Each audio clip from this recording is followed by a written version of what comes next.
Buenos días, yo soy el doctor Gabriel Dorantes Argándar, soy el presidente suplente de la Academia de Psicología Social y en este momento vamos a tener una presentación a manera de introducción de este curso propedéutico. La hemos denominado Problemática Latinoamericana desde la Psicología Social.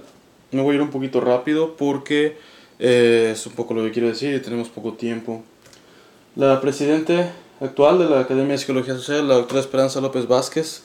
Ambos somos profesores investigadores del Centro de Investigación Transdisciplinaria de Psicología y estamos adscritos también a la Facultad de Psicología.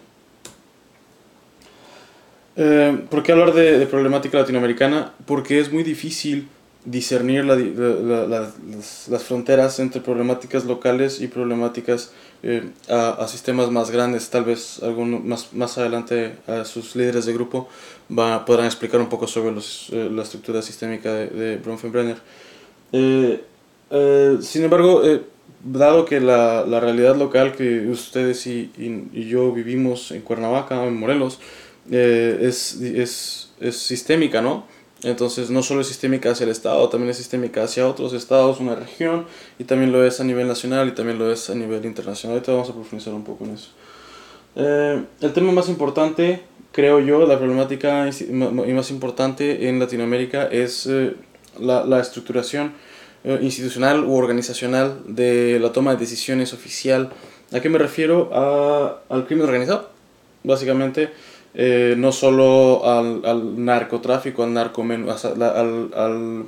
la proliferación de mercados de estupefacientes per se, sino también tenemos que tomar en cuenta otros subnegocios de crimen organizado como el tráfico de personas, como la trata de blancas, etcétera, ¿no? Entonces es una estructura que ha ampliado, ha trascendido las barreras de la ilegalidad y ha incursionado un poco dentro de lo legal.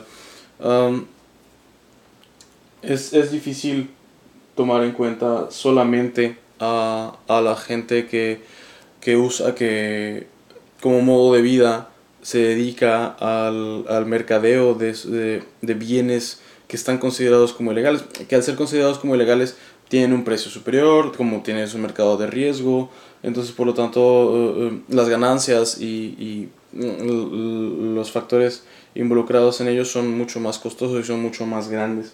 Esto ha llevado con un nivel superior de estructuración criminal, una cosa que se llama tráfico de influencias. El tráfico de influencias está muy normalizada. Hoy en día es normal que Juan Pérez tenga un amigo llamado, yo qué sé, Pepe Sánchez, y entonces Pepe Sánchez consiguió un trabajo gracias a que Juan Pérez lo presentó con alguien, ¿no? Y además hubo un dinero en intercambio y eso.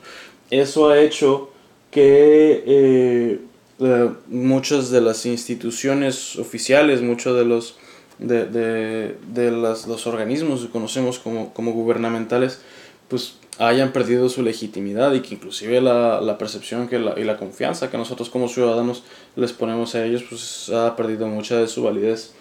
Un poquito más adelante voy a abordar lo que es la narcocultura y va en función va de la mano con esto de la estructuración orgánica de la ilegalidad. Llega un momento en que ya no se trata del modo de vida para conseguir un bien material, sino más bien la ostentación de dicho modo de vida. Eso es lo que llamamos narcocultura. Ya no hace falta ser alguien que se somete a estos riesgos de la actividad criminal cotidianamente, sino nada más es alguien que lo aparenta hacer. Y eso ha tenido que ver con los medios y ha tenido que ver con el desarrollo de nuestras infancias y eso. Entonces ahorita vamos a regresar un poquito de eso porque vamos a abordar cómo el aparato gubernamental se ha desestructurado debido a este tráfico. Consideramos tráfico de influencias, pero hoy en día ya es muy difícil discernir los malos de los buenos. Gente que pertenece oficialmente en papel a el aparato gubernamental y está relacionado de alguna manera con estas personas que realizan actividades que están consideradas como fuera de la ley, que a final de cuentas ese es un problema grande, porque ya nada más no se trata de si está bien o está mal. La diferencia entre bien y mal no es paralela, nunca lo ha sido, pero ahora lo es menos. la separación que hay entre el bien y el mal y la legalidad y la ilegalidad. Entonces, hay quien lo discute mucho, hay quien dice que no, que la ley tiene que tener un sentido bondadoso en sí mismo y obedecer el espíritu del bien del ser humano. Y hay quien dice que no, que la legalidad se hace para la estructuración social y nada más para la estructuración social. Entonces, bueno, por eso es un poco de psicología de pensamiento. En México se me ocurren dos ejemplos concretos. Uno de moda, pero no tan, a lo mejor no tan conocido por muchos de ustedes, es el problema de las autodefensas en Michoacán. La semana pasada, no, esta semana detuvieron al doctor Mireles y dejaron a la autodefensa sin su liderazgo. Habrá quien te diga, no, es que la autodefensa no es más que una imagen del espejo, ¿no? De los caballeros templarios y la familia michoacana y que es parte de, y la verdad es que yo no tengo la capacidad para poder decirles cuál es la realidad concreta de ello, pero el gobernador de Michoacán dimitió la semana pasada, o creo que no más de 15 días, entonces esto manifiesta de cierta manera cómo es que la estructura gubernamental dentro de un estado vecino, no vecino, pero vamos, que Guerrero y Estado de México, vecinos muy importantes para Morelos, tienen fronteras con Michoacán, entonces, y las vías de comunicación también comparten, o sea, representan un vínculo, una relación íntima entre el Estado de Morelos y el Estado de Morelia. Y eso se ha visto manifestado con el vínculo que hay entre los grupos de gente que operan al margen de la ley. Es muy conocido el caso de los hermanos Beltrán Leiva y los vínculos que han tenido estas organizaciones con representantes de organizaciones institucionales oficiales, varios gobernadores, varios presidentes municipales, comandantes, directores, mandos medios. La incursión de la ideología de la extralegalidad es muy proliferante, ha permeado gran parte del pensamiento, vamos a decir que de todos, porque al final de cuentas aquellas personas que operan o que trabajan dentro del aparato gubernamental, del aparato institucional, también son ciudadanos y también son seres humanos y no son grandemente diferentes de nosotros mismos. Entonces es difícil decir, no, es que ese es el malo porque es político. Bueno, también nosotros somos seres humanos y también somos sujetos a las mismas peligros y tentaciones. Esta pseudo organización o esta organización social extraña entre el crimen organizado y el gobierno ha generado movimientos masivos de gente. Encima de este sistema, de esta organización entre el crimen organizado, la gente que opera fuera de la ley y lo que consideremos la gente que es la autoridad, podemos observar que viene un sistema superior, porque pues, la relación que tienen estas gentes no es nada más nacional, también hay quien te dice que el cártel los cárteles de Colombia no tienen fuertes vínculos, porque al final de cuentas la droga pasa por México para ir a Estados Unidos, y vamos, que el flujo tiene un origen y tiene un final, y aunque parte del origen es en México, no todo el origen es aquí en México. Y de la misma manera, el que haya un flujo de mercancía de sur a norte es porque en el norte hay mercado. Entonces, de cierta manera, el país vecino del norte también tiene injerencia, y también tiene influencia y también tiene responsabilidad en todo este problema. Entonces, las bandas delictivas en Morelos no son independientes, los caballeros templarios no son independientes de el problema que está viviendo Estados Unidos. ¿Vale? Entonces todos estamos conectados en un sistema muy grande y que se está viendo manifiesto en pobreza, en exclusión, en que la gente no está teniendo el acceso a los recursos que debería de tener. Por eso la gente está migrando. La gente simplemente encuentra que en su lugar de origen o en su lugar donde habita, en su comunidad, no está teniendo los beneficios que percibe que debería de tener de su entorno, y entonces se ve obligado a desplazarse y se desplaza hacia centros urbanos, se desplaza de lugares menos poblados a lugares más poblados, o se desplaza a lugares donde considera que hay mayor provisión de capital. Entonces vemos que gente de El Salvador o gente de más allá de Centroamérica, por Sudamérica, agarra sus cosas, hace su atadillo y se monta en un viaje para llegar a Estados Unidos. Entonces nosotros sabemos lo que pasa en México, ¿no? Lo de la bestia y esto, pero el salvadoreño no llegó a la frontera de Guatemala nada más así de repente apareció ya. También tiene que pasar por determinadas penurias a lo largo de los países que va atravesando para llegar a México.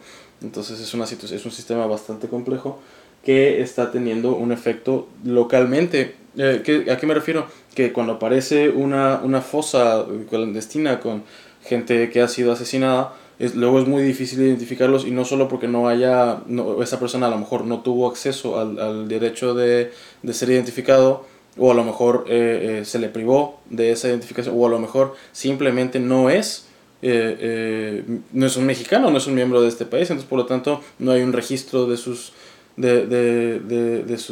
existencia, que está en otro país. Entonces las leyes internacionales y esto pues se convierte en un problema muy complicado. La pobreza y la exclusión han llevado a que la gente con menos, pues no solo recursos, sino con culturas menos dadas a el intercambio de bienes, pues se han encontrado cada vez menos cercanos a los beneficios que ofrece el estar inmerso en este sistema de intercambio de bienes. Concretamente sabemos que las culturas indígenas están desapareciendo.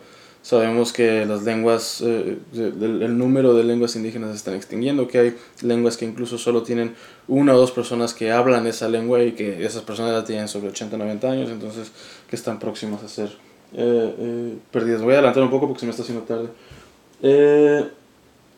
Esto ya lo dije, lo de la pobreza y la marginación, y eso ha hecho que nuestra infancia y nuestra adolescencia esté en riesgo. Los niños y los adolescentes que hoy en día están formándose para ser ciudadanos supuestamente de bien dentro de 10 o 15 años, pues no están no están siendo expuestos a un entorno que les nutra, que les indique cómo es que se van a tener que comportar dentro de 10 años, que lo que están viendo es que hay que ser narcotraficante, hay que vivir una vida de lujos y ostentosa, y de peligros y de riesgo, y muy romántico, ¿no? Esto de traer una pistola y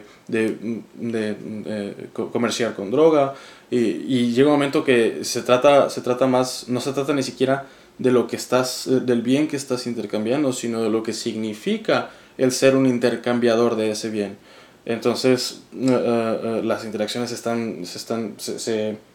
se componen mucho más por los significados que están teniendo, que por la necesidad misma o por la actividad misma. Entonces se augura un futuro bastante oscuro. Si ahora ahora estamos viviendo el reflejo de decisiones que se tomaron hace 15 o 20 años. Entonces las decisiones que se están tomando ahorita y la forma de vida que se está teniendo ahorita nos puede claramente decir cómo va a ser la vida dentro de 15 o 20 años. Entonces la psicología social busca maneras de entender y de promover este tipo de situaciones y de dinámicas sociales. ¿Cuál es el problema verdadero? El problema verdadero es cómo es que nos estructuramos como sociedad. No sabemos planear, no sabemos programarnos a nosotros mismos para eventos futuros, no sabemos comunicarnos los unos entre dos individuos. Es difícil la comunicación entre varios individuos, entre varios grupos. Conforme va creciendo el número de personas, la planeación, la dinámica, la comunicación está siendo mucho más difícil. Una de las opciones que han aparecido es el desarrollo sustentable, que incorpora la esfera ambiental, porque el ser humano no puede existir sin la concepción de su entorno como tal. Entonces se están estructurando formas de vida o formas de pensamiento que buscan salvaguardar la integridad del ser humano a largo plazo. Sí, yo creo que la migración, el proyecto, la estructura del paradigma del desarrollo sustentable tiene que venir de la mano con el paradigma de la prevención. Más adelante se les podrá explicar o podrán preguntar a sus jefes, porque se me está acabando el tiempo, sobre el modelo de prevención primario, secundario y terciario. Hoy en día tenemos un modelo, una sociedad que está estructurada alrededor de un modelo terciario de prevención, cuando debería de ser primario. ¿A qué me quiero decir? Que vas al doctor cuando estás enfermo. Tú vas al doctor cuando ya te sientes muy mal. Sin embargo, tú tendrías que estar yendo al doctor cada X tiempo para que el doctor te fuera diciendo, no, es que tienes esto, no, es que tienes aquello, que tienes que cuidar tu salud, tienes que comer mejor, tienes que dejar de fumar, tienes que promover una vida saludable como un medio de continuación de vida, en lugar de promover un sistema médico como medio de prolongación de la no enfermedad. ¿Vale? Esto es rápidamente mi presentación de la problemática latinoamericana desde una perspectiva relativamente concreta de la psicología social. Si tienen alguna pregunta, mi correo es gdorantesa@uam.mx. Estoy a sus órdenes para cualquier duda que tengan. Si no, de todas maneras, sus líderes de grupo, los profesores que tienen enfrente, están tan capacitados o inclusive más que yo para poder responder sus preguntas. Les agradezco su atención y para cualquier cosa estoy a sus órdenes. Nos veremos por ahí el próximo semestre. Buenas tardes.